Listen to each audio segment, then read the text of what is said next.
Hi, everybody. This is Lori Pinhorn, social worker and holistic nutritionist, and I am the creator of LoriPinhorn.com and one of the co-creators of FeedingFuturesNutrition.com. So, welcome back for my weekly video blog. And today, what I want to talk to people about is anxiety, stress, and the connection to a disruption in your digestive system. So, this topic comes up so often in a lot of my clients in the little kids calm program and also in the adult program. Lots of people reach out to me just because they're having so much trouble with their digestive system. They are in such pain and discomfort, gas, bloating, all of that stuff. And quite often people have anxiety and a lot of stress. Those kind of two things come hand in hand.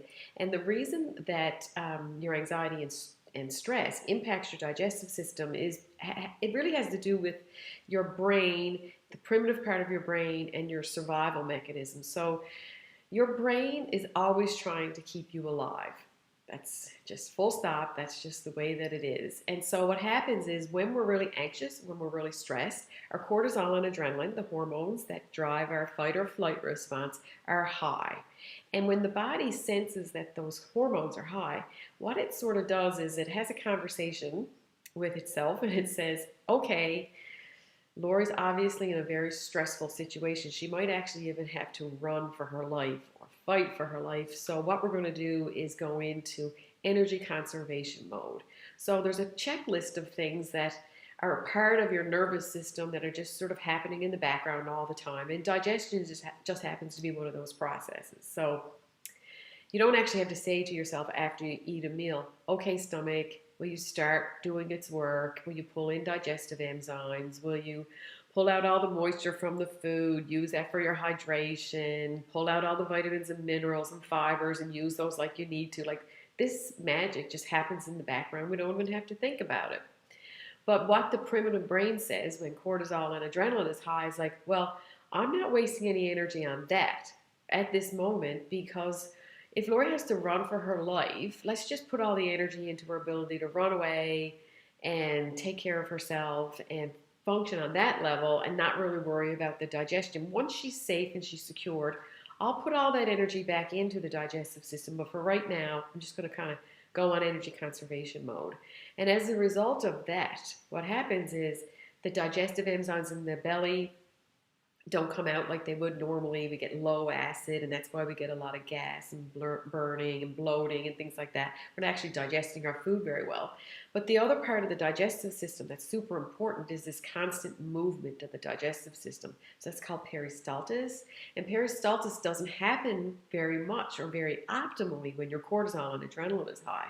So without the digestive enzymes, without the movement of the belly and the digestive tract, what happens is the system slows down, it gets sluggish, and what happens is people are lucky if they're pooping once a day, and that you really want to poop once a day, because we don't want a buildup of the environmental and food toxins in our system. If you don't poop once a day, then what happens is your detoxification system has to work harder and your body gets exposed to things for a longer period of time than it actually wants to be exposed to it.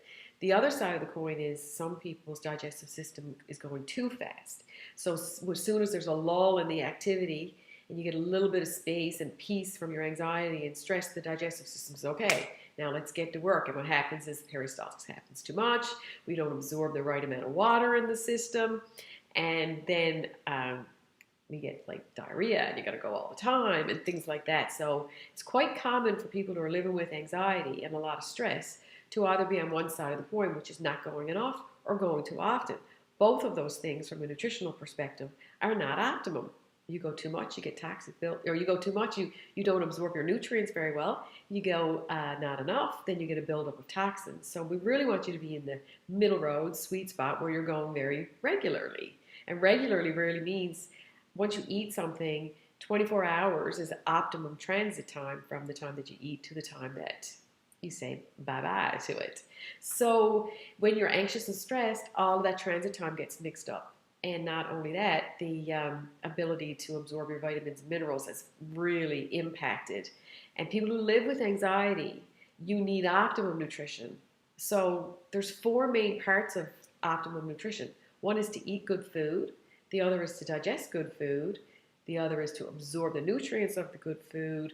Part 4 is the elimination of the food. And so when your anxiety is high and the digestive system takes a hit from energy conservation mode, what happens is that 3 components of the 4 parts of your optimum nutrition are impacted.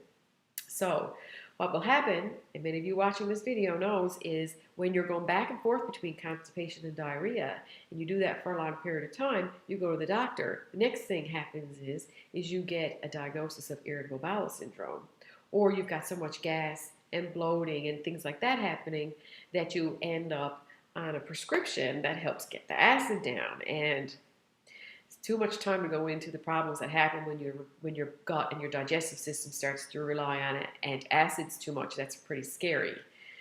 One important thing I will say that happens when you have a lot of antacids in your stomach is that you really impact some of your vitamin and mineral absorption. And so what happens is sometimes we end up in a vitamin and mineral deficiency, specifically around your B vitamins, B12 specifically. We get deficient in those, and then that increases our anxiety and our depression. So you're kind of caught in this cycle of what came first. Was it the anxiety or the sluggish digestive system or the antacid situation that you need?